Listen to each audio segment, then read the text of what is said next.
Hello everyone! It's me again, Chari TV. For today's vlog, ayan, magluluto po tayo ngayon ng adobong tahong. Ito yung ating mga ingredients na gagamitin sa ating pagluluto. Meron na po ako ditong 1 kilong tahong, 7 pirasong crushed garlic, 1 buong red onion slice, 2 pirasong chili pepper slice, 3 tablespoons soy sauce, 1.5 tablespoon of cane vinegar, 1.5 tablespoon of sugar. Meron po ako ditong magic sarap, black pepper, tsaka salt to taste. Kaya ayan, simulan na po natin. Ayan, isutay na po natin dito yung ating onion.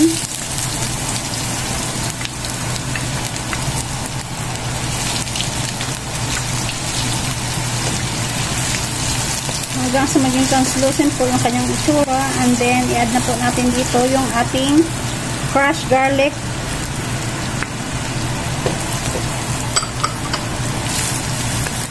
and then saute hanggang sa medyo mag-golden brown po itong ating garlic.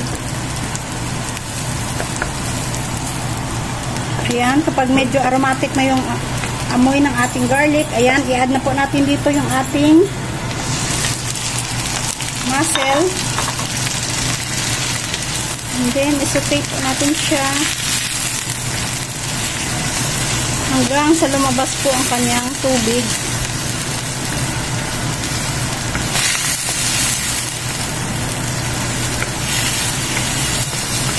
Ayan.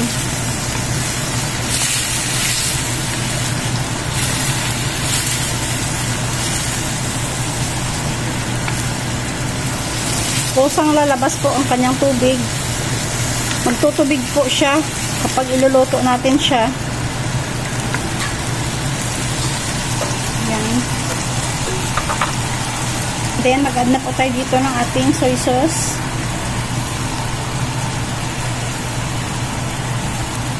Ng ating salt. Konting black pepper.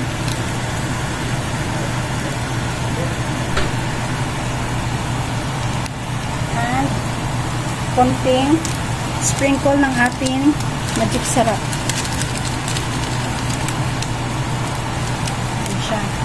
And then, halo-haloin po natin ito hanggang sa mag-incorporate po ang lahat ng ating nilagay na panimpla.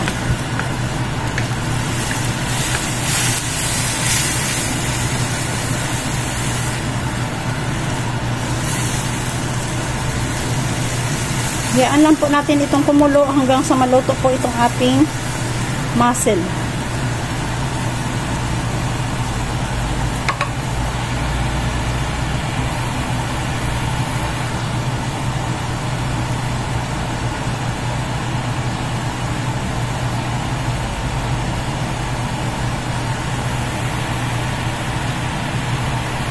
Ayan, pag aromatic na yung kanyang amoy, nag-add na po ako dito ng ating sugar para maging balance po ang kanyang lasa.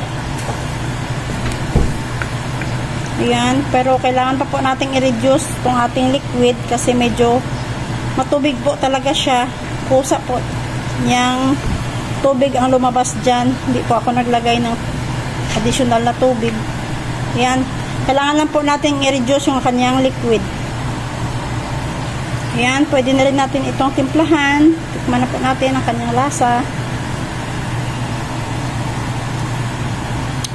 Ayan, medyo maalat po siya ng konti. Mag-add lang po tayo dito ng konting asukal pa. Ayan. Haluin para matunaw yung ating asukal. And, ayan, antayin na lang po natin siyang mag-dry pa ng konti. Ayan, let it simmer para maluto itong ating tahong, and then mag-reduce po ang kanyang liquid.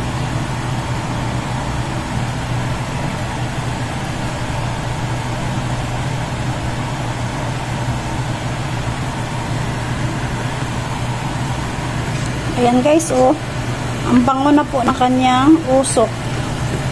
Talagang amoy pa lang, gugutumin ka na. Ayan, pero antayin pa natin itong mag-reduce.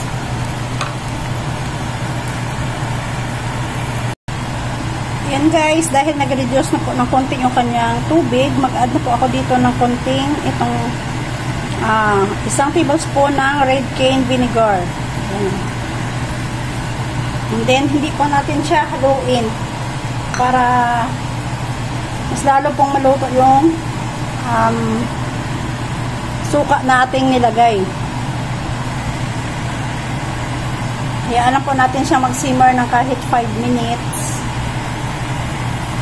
And then, i-add na po natin itong ating chili pepper. And then, ayan guys, after ng 5 minutes, haluin na po natin siya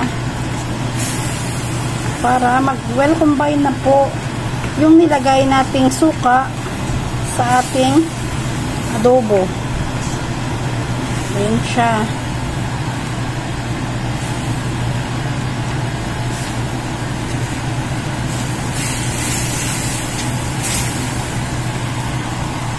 Ngayon naman, tikman na po natin ang kanyang lasa. Kung enough na po ba.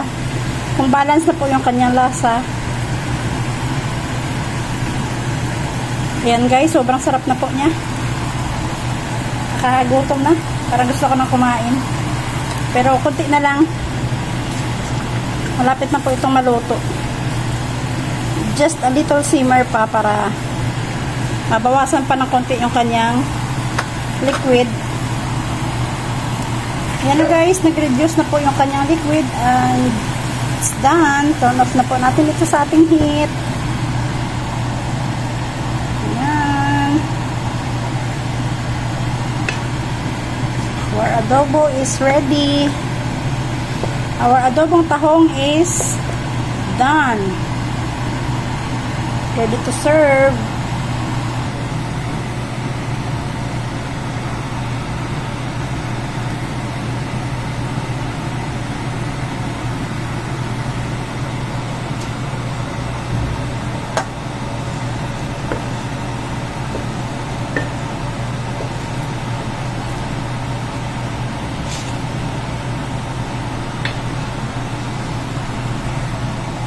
This is our final product of adobong tahong.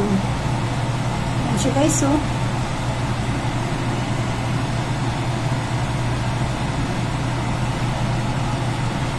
Thank you for watching.